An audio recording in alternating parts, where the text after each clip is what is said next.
जब भी कोई वीडियो बना जंगे जेरूसलम इजराइल का साथ कभी नहीं छोड़ता। I love Israel. एक क्वेश्चन लोग बार बार पूछते हैं इस सब का सोर्स क्या है? ये सब लाते कहाँ से हो? कोहिस्तानी भाई, इसका सोर्स क्या है? कि आखिर हमारी इन सारी बातों का सोर्स क्या है। ये है हमारा सोर्स, बल्कि ये सिर्फ हमारा नहीं, पूरी इस्लामिक हिस्ट्री का सोर्स यही किताबें हैं। तारीख तबरी, इब्ने असीर, इब्ने कसीर और इब्ने खल्दून और भी बहुत सारी किताबें हैं। पूरी दुनिया में ऑलमोस्ट इन्हीं किताबों को इस्लाम की हिस्ट्री समझा जाता है। लेकिन मेरे ख्याल में इससे भी बड़ा क्वेश्चन ये होना चाहिए कि आखिर इस्लाम की हिस्ट्री के इन किताबों का सोर्स क्या है, और ये सारी बड़ी बड़ी बुक्स आखिर आई कहां से। इन बुक्स और इनके लिखने वाले स्कॉलर्स की स्टोरी बहुत ही इंटरेस्टिंग है। आज से 1400 साल पहले रसूलुल्लाह सल्लल्लाहु अलैहि वसल्लम की वफात के बाद उनके पहले खलीफाओं ने अबू बकर, उमर, उस्मान और अली रज़ियल्लाहु अन्हु ने इस्लाम की कोई भी हिस्ट्री नहीं लिखी, क्योंकि लिखने की जरूरत ही नहीं थी। ज्यादातर सहाबा अब भी जिंदा थे और उन्हें इस्लाम की सारी हिस्ट्री का पहले से पता था। लेकिन आहिस्ता आहिस्ता जैसे जैसे सहाबा दुनिया से जाने लगे, मुसलमानों की नई जनरेशन इस्लाम की हिस्ट्री को बदर, ओहद, खंदक जैसी जंगों को भूलने लगे, और कुछ यंग लोग तो इस्लाम के हीरोज जैसे खालिद बिन वलीद और अली रज़ियल्लाहु अन्हु को छोड़कर रोमन और पर्शियन एम्पायर के हीरोज हरक्यूलिस और रुस्तम से इंप्रेस होने लगे। अब इस यंग जनरेशन को इस्लाम के हीरोज की याद दिलाने के लिए पहली बार मुसलमानों के एक बहुत बड़े खलीफा ने काम शुरू किया, जिनका नाम था उमर बिन अब्दुल अजीज। उमर बिन अब्दुल अजीज ने खलीफा बनते उस जमाने के एक बहुत बड़े स्कॉलर इब्ने शहाब अज़-ज़ुहरी को अपने पास बुलाया और उन्हें हुक्म दिया कि मेरी इस खिलाफत में मुसलमानों को रसूलुल्लाह सल्लल्लाहु अलैहि वसल्लम की जिंदगी के बारे में हर जगह जाकर लेक्चर्स दो।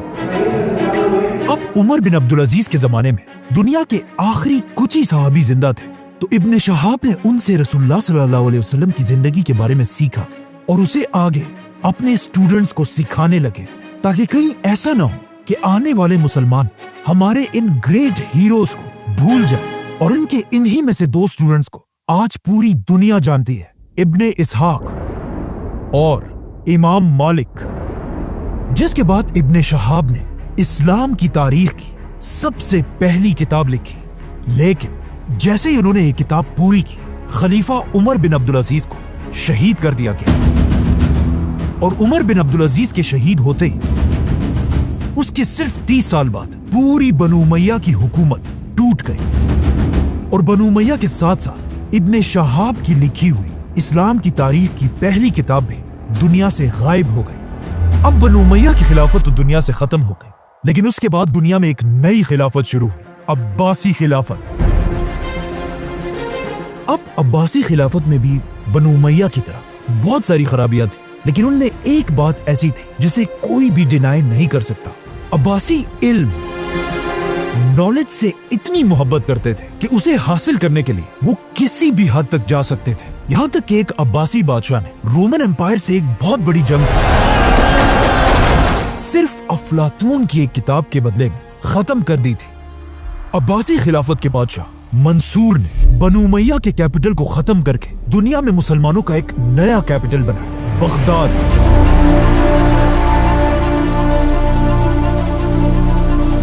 और उसके अंदर उसने दुनिया की सबसे बड़ी लाइब्रेरी बनाई, जिसे आगे जाकर बैतुल हिकमा, हाउस ऑफ विजडम का नाम मिला।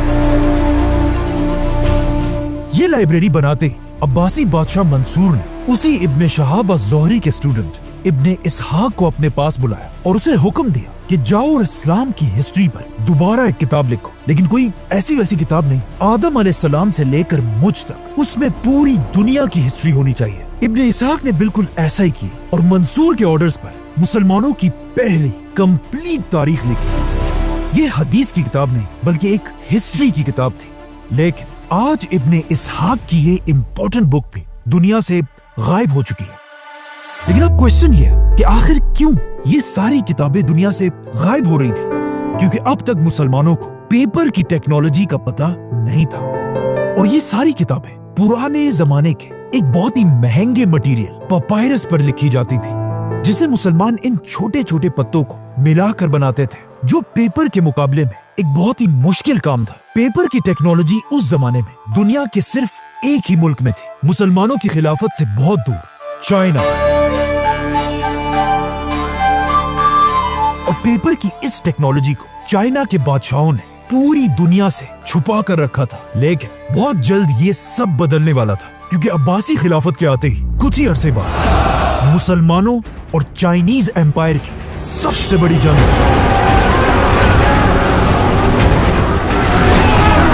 जिसमें मुसलमानों की फौज ने आसानी से पूरी चाइनीज फौज को क्रश कर दिया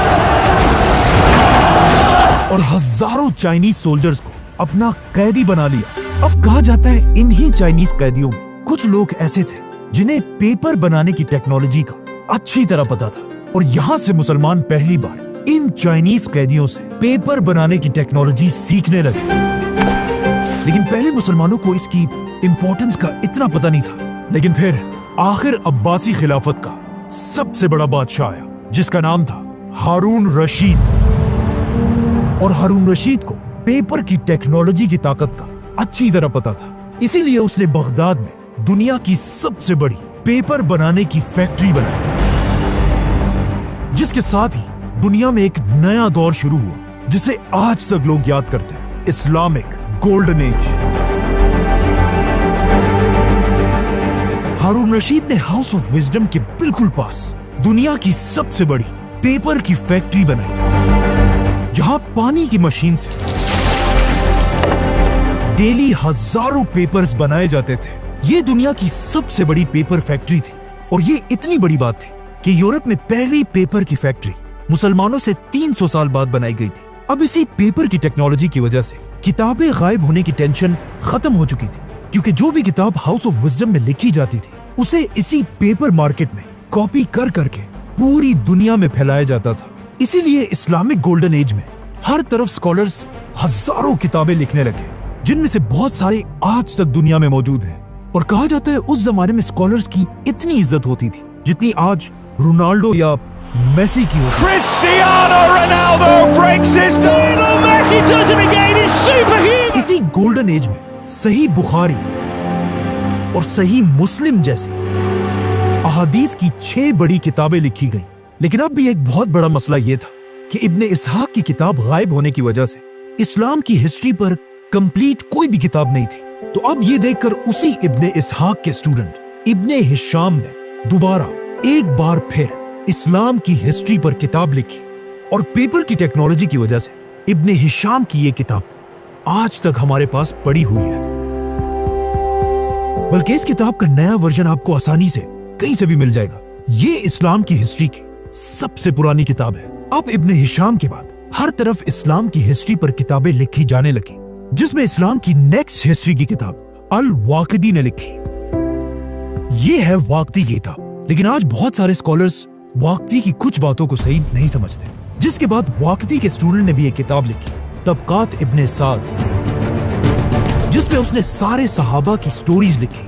और आखिर इसी दौर में एक ऐसी किताब लिखी गई कि अगर आपको इस्लामिक हिस्ट्री का थोड़ा भी पता है तो इस किताब का नाम आपने जरूर सुना होगा, और इस किताब का नाम है तारीख अत-तबरी। ये है तारीख अत-तबरी, जो इस्लामिक गोल्डन एज के एक बहुत बड़े स्कॉलर थे, और बगदाद के एक स्कूल में 10 दीनार की सैलरी पर स्टूडेंट्स को पढ़ाया करते थे। लेकिन आहिस्ता आहिस्ता जब लोगों को इमाम तबरी की इंटेलिजेंस का पता चला, कहा जाता है एक बार उनके स्कूल ने खुश होकर उनके सामने गोल्ड दीनार्स का एक खजाना रखा। लेकिन इमाम तबरी ने उससे सिर्फ अपने 10 दीनार उठाए और कहा, यही मेरी तनख्वाह है, इससे ज्यादा मैं एक पैसा भी नहीं लूंगा। तबरी ने अपनी इस किताब में आदम अलैहिस्सलाम से लेकर अब्बासी खिलाफत के सारे हालात लिखे हैं। इनके अलावा और भी बहुत सारे स्कॉलर्स थे, लेकिन यहाँ हम सिर्फ उन्हें डिस्कस कर रहे हैं जिन्होंने इस्लाम की हिस्ट्री पर बड़ी बड़ी किताबें लिखी हैं। तारीख अत-तबरी अब्बासी खिलाफत की आखिरी बड़ी किताब थी, क्योंकि इसके बाद अब्बासी खिलाफत आहिस्ता आहिस्ता कमजोर होने लगी। आखिर आहिस्ता आहिस्ता मुसलमान इतने कमजोर हो गए कि इसका सबसे बड़ा फायदा यूरोप के पोप ने उठाया, और यूरोप के क्रिश्चियंस को जमा करके मुसलमानों के फलस्तीन पर हमला कर दिया और जेरूसलम पर कब्जा कर लिया। लेकिन फलस्तीन खो देने के बाद भी बिल्कुल आज की तरह मुसलमान लीडर्स को कोई परवाह नहीं थी। फलस्तीन दोबारा फतह करने का ख्वाब मुसलमान बादशाहों से ज्यादा उस जमाने के स्कॉलर्स के दिलों में था, जिसमें सबसे बड़े स्कॉलर का नाम था इमाम इब्ने अस्साकिर, जो इतने बड़े स्कॉलर थे कि उनकी सिर्फ एक किताब के 70 वॉल्यूम्स हैं। इमाम इब्ने अस्साकिर दमिश्क के स्टूडेंट्स को इस्लाम की हिस्ट्री सिखाया करते थे और उन्हें बताते रहते थे कि एक दिन मुसलमान फलस्तीन दोबारा जरूर फतह करेंगे। इमाम इब्ने अस्साकिर के इन्हीं स्टूडेंट्स में से एक ने आगे जाकर फलस्तीन फतह भी किया, जिसका नाम था सलाहुद्दीन अयूबी, जो 2 लाख की फौज लेकर फलस्तीन को दोबारा फतह करने के लिए रवाना हुआ। बाय द वे, जब सलाहुद्दीन फलस्तीन की तरफ जा रहे थे, उसी दौर के बगदाद में एक बहुत ही अजीब किताब लिखी गई, जिसका नाम था फजाइले यजीद। इस किताब में यजीद को इस्लाम के एक बहुत बड़े हीरो की तरह प्रेजेंट किया गया था और ऐसा दिखाया गया था कि यजीद से ज्यादा नेक इंसान तो कोई है ही नहीं। और ये किताब इतनी फेमस हुई कि कुछ मुसलमान वाकई में यजीद को इस्लाम का हीरो मानने लगे। लेकिन जैसे ही इस किताब की खबर उस वक्त के सबसे बड़े सुन्नी आलिम इमाम इब्ने जोजी तक पहुंची, वो इस बात से डरने लगे कि कहीं ऐसा ना हो कि आगे जाकर मुसलमान यजीद को इस्लाम का हीरो मानने लगे। जिसके बाद इमाम इब्ने जोजी ने यजीद की हकीकत दुनिया के सामने रखने के लिए अपनी एक बहुत बड़ी किताब लिखी और यजीद को हमेशा के लिए एक्सपोज कर दिया। अब जब यहाँ ये सब हो रहा था, वहां सलाहुद्दीन अयूबी ने आखिर पूरे फलस्तीन को फतह कर लिया और मस्जिद अक्सा पर इस्लाम का झंडा लहराया, जिसकी वजह से आज तक सलाहुद्दीन को पूरी दुनिया याद करती है। Warrior Saladin conquered the Crusaders. अब सलाहुद्दीन की इस फौज में भी एक बहुत बड़े स्कॉलर थे, इमाम इब्ने असीर, जिन्होंने लड़ने के साथ साथ इस्लाम की हिस्ट्री पर एक बहुत बड़ी किताब लिखी थी। और ये है उनकी किताब, जिसमें उन्होंने सलाहुद्दीन की जंगों के साथ साथ इंडिया पर हमला करने वाले पहले मुसलमान बादशाह की कहानी भी लिखी, सुल्तान शहाबुद्दीन गौरी। मतलब इब्ने असीर के दौर में मुसलमान फलस्तीन, इंडिया, हर तरफ सिर्फ जीत रहे थे। लेकिन इस किताब के बिल्कुल आखिर में मुसलमानों की असल तबाही का वक्त शुरू होता है और मुसलमानों को तबाह करने वाले बादशाह का नाम था चंगेज खान। सलाहुद्दीन अयूबी के कुछ ही अरसे बाद चंगेज खान मंगोलिया से मुसलमान इलाकों की तरफ बढ़ने लगा और एक एक करके हर मुसलमान सिटी को जलाने लगा। और ये इलाके फतह करते करते आखिर चंगेज खान का पोता Hulagu Khan Islamic golden age के सेंटर बगदाद तक पहुंचा।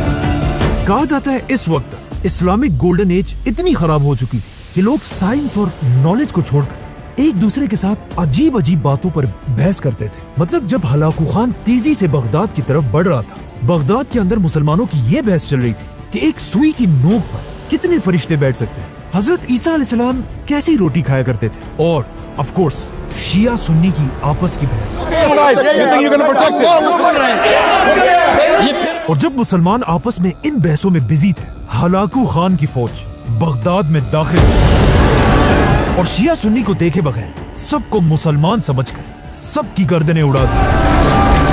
कहा जाता है हलाकू खान ने बगदाद में इतने मुसलमान मारे थे कि बगदाद के दरिया का कलर मुसलमानों के खून की वजह से कई दिनों तक बिल्कुल रेड था।